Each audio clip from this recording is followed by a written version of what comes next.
The reading today is taken from William Ellery Channing, who spoke in 1837 before a Sunday school society about his vision of religious education. The great end in religious instruction is not to stamp our minds upon the young, but to stir up their own. Not to make them see with our eyes, but to look inquiringly and steadily with their own. Not to give them a definite amount of knowledge, but to inspire a fervent love of truth. Not to form an outward regularity, but to touch inward springs. Not to bind them in ineradicable prejudices to our peculiar sect of particular notions, but to prepare them for an impartial, conscious judging of whatever it is that is offered to their decision.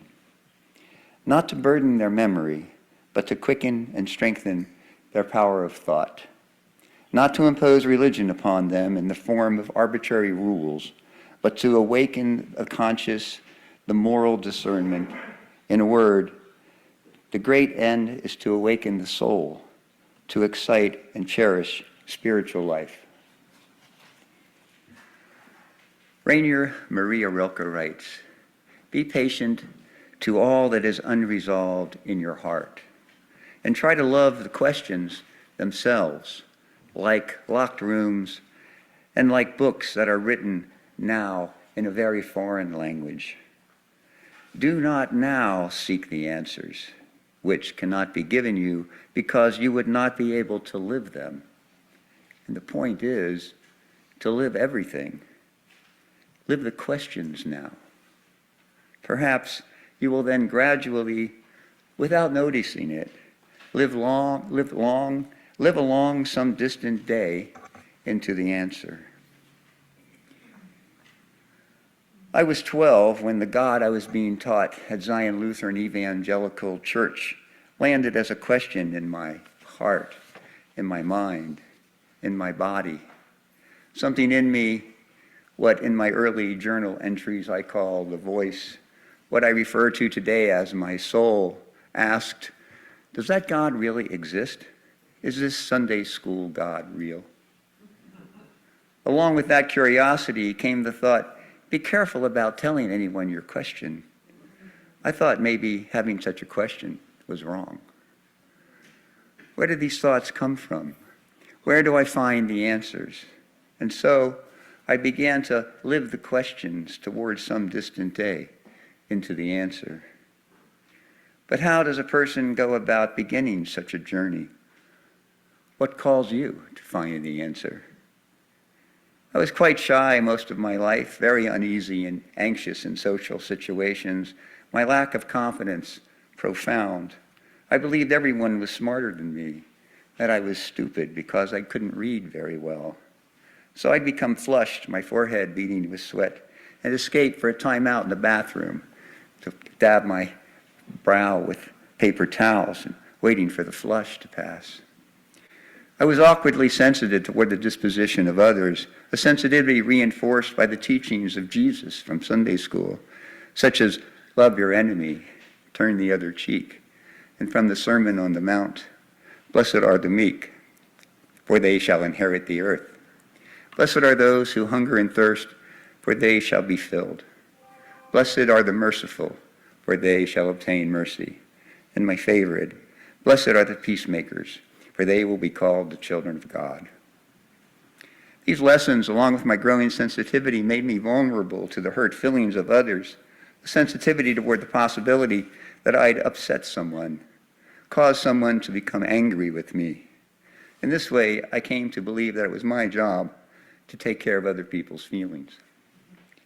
So I became an observer, sharpened my awareness of what people expected of me, helped along by the mantra-like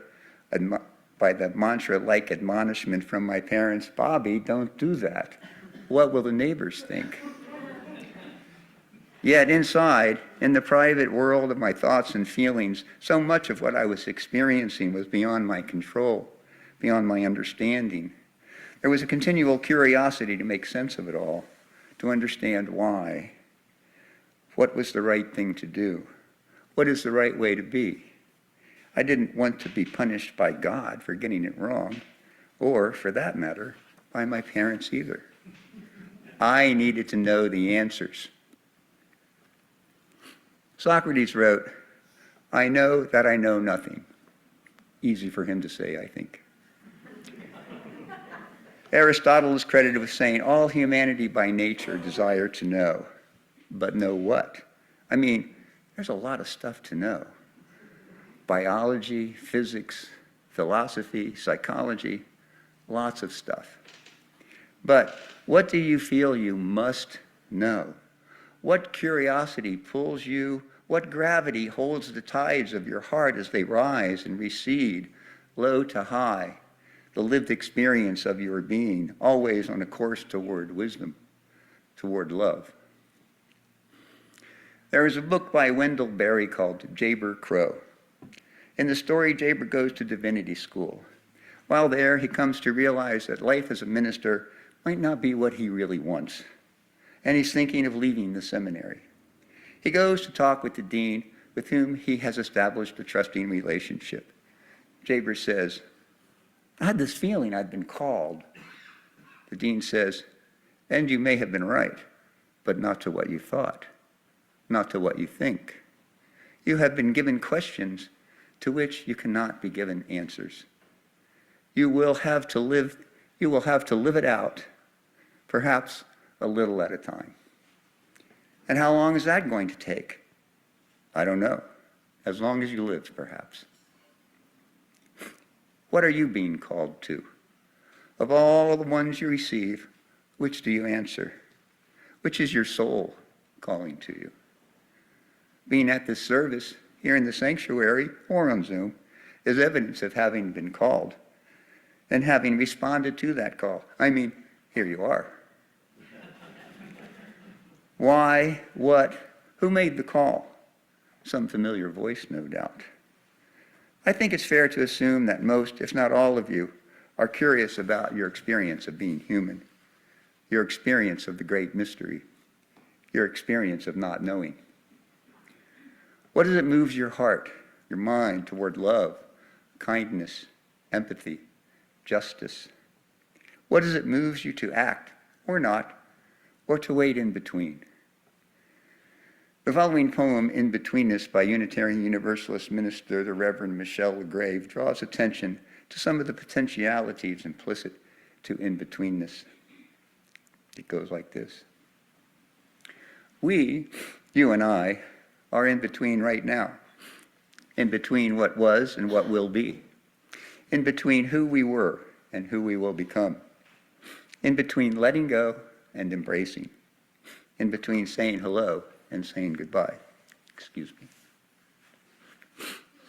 In-betweenness is a time of fullness, a time of anticipation, a time of hope, a time of worry, a time of sadness. In-betweenness is a time of fullness. In-betweenness is a time of waiting, waiting for departure, waiting for arrival, waiting for life, waiting for death. In-betweenness is a time of transformation, a time of reflection, a time of discernment, a time of growing, a time of becoming. Don't you get stuck there sometime in between, unable to choose a direction, anxious, fear flooding your heart? Don't you sometimes wish there was someone who could make the decision for you, take the necessary action, do the right thing? A time when doing anything, right or wrong, would be better than being full of fear and anxiety, stewing in your own soup. The impulse to act and act now, to hell with spending time being curious. Yet the question remains, a decision awaits. There is one well-known moment of curiosity, of a pressing question, in the midst of a momentous decision spoken by a young student studying in a distant land, who has recently been summoned home after the death of his father, the marriage of his mother. He has just seen a ghost of his father, just been told his father was killed by the man who is now married to his mother, the man who is now the king. to be or not to be? That is the question. The choice is yours. Be, act, find within you the will, the courage to act or not. And if not, withdraw, isolate, run away. Whether 'tis nobler in the mind to suffer the slings and arrows of outrageous fortune, just suffer the problem that fate deals you. Jung is quoted saying, "Until you make the unconscious conscious, it will direct your life, and you will call it fate." You could choose the role of the martyr, do nothing, and end up stuck there in your noble suffering.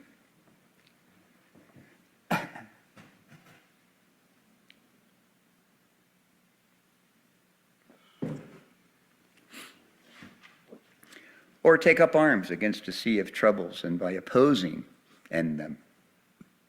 Or do we take action, get up off the couch and demonstrate at No Kings, clean the house, fix the faucet, make a decision, you've been procrastinating long enough, overwhelming and uncertain though the outcome of your actions may be, anyone will tell you it won't turn out as bad as you imagine.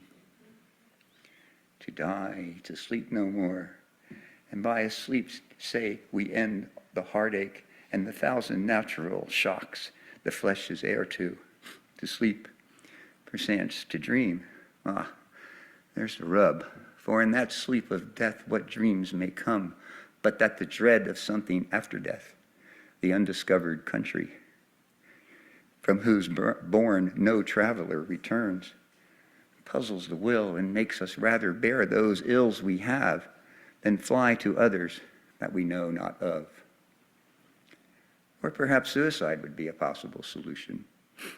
But death, the undiscovered country, brings a pause, a consideration of the possible perils of that unknown, and ultimately, suicide is rejected in favor of the known problem, the familiar dilemma. Brother Hamlet is not so much different than you or me, but who is Hamlet talking to? No doubt he has been called, and like you, contemplating a significant question, is seeking a connection to whatever it is that responds with the truth, a trusted friend, the wisdom of your soul, a wisdom attained by your experience of being human. What is it within you that holds the seeds of transformation? What guides you through the dark nights of your soul, from indecision, not knowing, anxiety, and fear, into clarity, the willingness to set a direction and risk being wrong, perhaps only because it feels like the right thing to do. You come to that feeling of knowing the right thing to do from an innate curiosity and the experience throughout your life of the consequences of trial and error, making mistakes and finding solutions, feeling hurt and hurting others, your unfathomable experiences of the great mystery. When your curiosity is awakened, it leads you ever on toward wisdom, what you have learned from experience. And there are those things we are curious about, those questions to which we cannot be given answers, questions that keep morphing answers back into questions as we live into them, questions that may have no final answer. And so here we are at Sunday morning service, a community of people, dare I say, without the answer, people participating in that great mystery, supporting and assisting one another in our uniquely human journey. We draw from our heritages of freedom, reason, hope, and courage. We build our community on a foundation of love, the power that holds us together.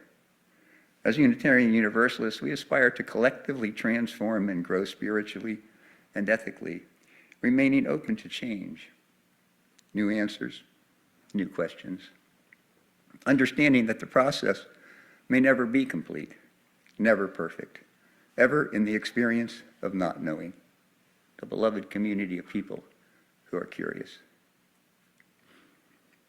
I will end with Mary Oliver's poem, A Summer Day.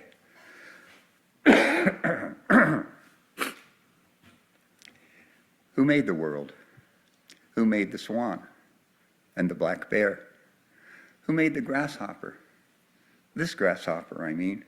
The one who has flung herself out of the grass, the one who is eating sugar out of my hand, who is moving her jaws back and forth instead of up and down, who is gazing around with her enormous, complicated eyes.